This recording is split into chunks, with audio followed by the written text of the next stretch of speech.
Okay, well, I have priced all of the games, and I figured I would present this as sort of a top 10, but I'll go in descending order, I guess. So, the most valuable thing I got from Retro Game Treasure was Final Fantasy Anthology. This seems to be both complete in box and new, because it's got the H seam here, so it has not been opened, it would appear. Unfortunately, this is also one of the cheaper Final Fantasy games that you can get new, and this is worth about $22. Next up, we have Biohazard 3. I believe worth about $12 based on the website I went to. If any of these are wrong, I am fully aware that the price can greatly fluctuate, but this is what they was showing on the website I went to at the time. I can't even remember the name of the site. I could probably look it up, but fuck it. I'll have it in the description below. I don't want to bother editing this up to put it on the URL on screen. Third, we have Bubsy. This is the PAL version, and it was kind of hard to find exactly what the PAL version was worth, because most collectors are American, or they're at least running on American or Western or at least NTSC hardware. So the PAL version, I don't know if that would make it more rare or less sought after, so this is also worth about $12. And then we got Blaster Master, worth $10, which is just a good, solid game. This is probably one of the best things that I've received. Blaster Master, good, fun, solid game, and a game that I haven't owned. So this is probably on the top of my, glad to have it list. And we got, oddly enough, Pokemon Gold. Worth about $9, but Japanese version, I don't know if what that does to the price. It seems the Japanese version is way cheaper than the American one, because the American one seemed to be about $15, just loose, between $15 and $20, so that's actually pretty... People love Pokemon for whatever reason. I get why they love it, whatever. But it's the same freaking game every time, but still people are just going nuts over it. And next we have Super Arabian. Neat little kind of arcade game. You just kind of go around and kill people and trying to save the princess. Simple enough.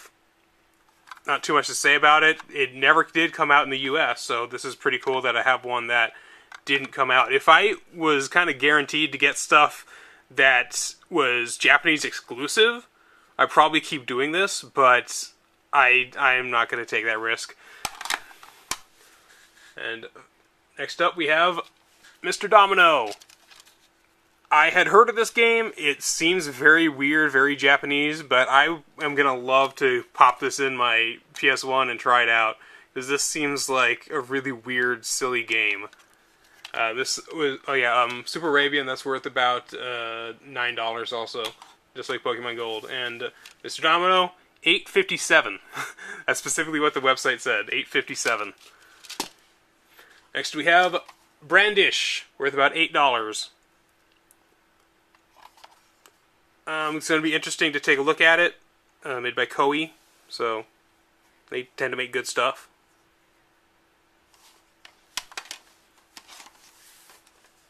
And finally, these last three, it's sort of going to be a top 11, because these last three all kind of came at the same price point of $6. So we have Final Fantasy V, which I would be way more stoked about if I didn't already have the Final Fantasy Anthology, although this is pretty cool to have, because this has stuff that this one doesn't, namely good load times. But again, this is all in Japanese, so... I've played through the game in English, so I could probably struggle through it in Japanese. Maybe I can try it out, see if I can kind of translate it as I play. That could be a good exercise to learn Japanese. Also, Street Fighter 2, again, about $6. I already owned Street Fighter 2, but this is the Japanese version of it. And Akuma-kun, I looked this one up.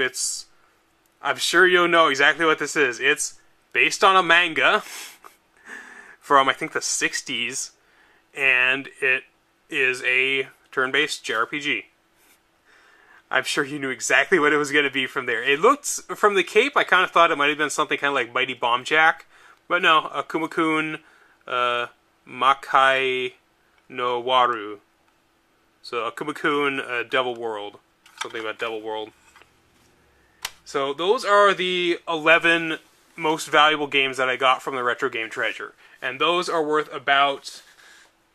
Well, not about. Those are worth $106.57 at current prices, which can fluctuate greatly. If I sold them as a lot, I could probably struggle maybe about 120 bucks. Random shit.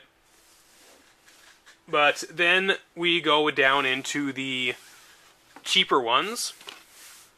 So, still going in descending order, we have Milan's Secret Castle with about $5.90.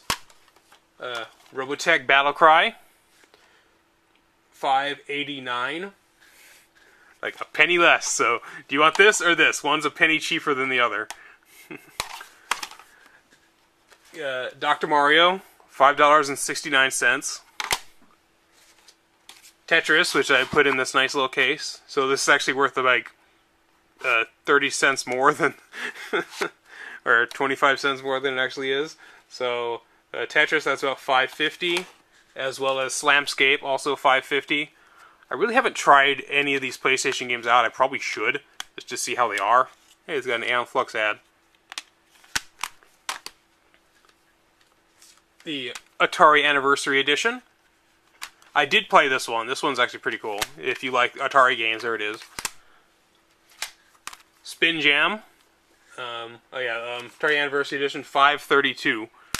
Spin Jam, $5. This really does kind of look kind of fun. It looks very much like sort of a puzzle bobble kind of thing. May review this in the future. We'll see. And Gyromite. Kind of everybody kind of needs a copy of Gyromite. That one's worth $5, just a Spin Jam. Die Hard Trilogy, now we're getting into the dregs. Die Hard Trilogy, loose, $4.25. And the weird fucking game, Toys, $4.20. Blaze it. Crazy Castle 2, $4. I don't know if Schleif makes it worth any more, but I doubt it.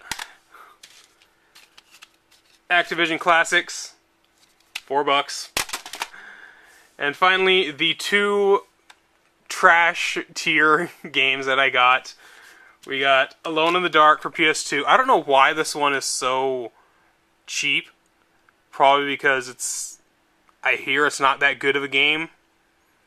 It's like a remake of an older game that looks like shit, but probably plays way better. $1.75. And finally, yeah, you knew this was coming. Operation Mousetrap and Simon, $1. Also, all told, this whole lot, if I were to sell them separately, they'd be worth about $167. Sold together, maybe get away with $180.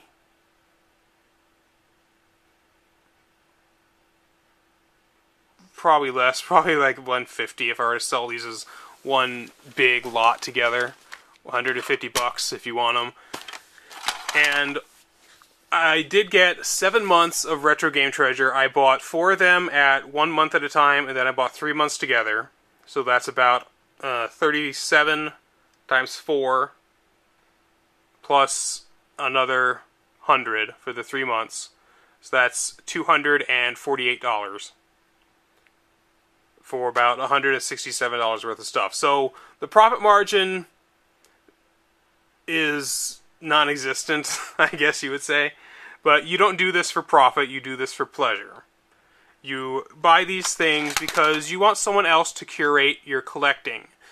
When you don't really care what you want to get, then you want to be surprised every month. That is the real key to Retro Game Treasure.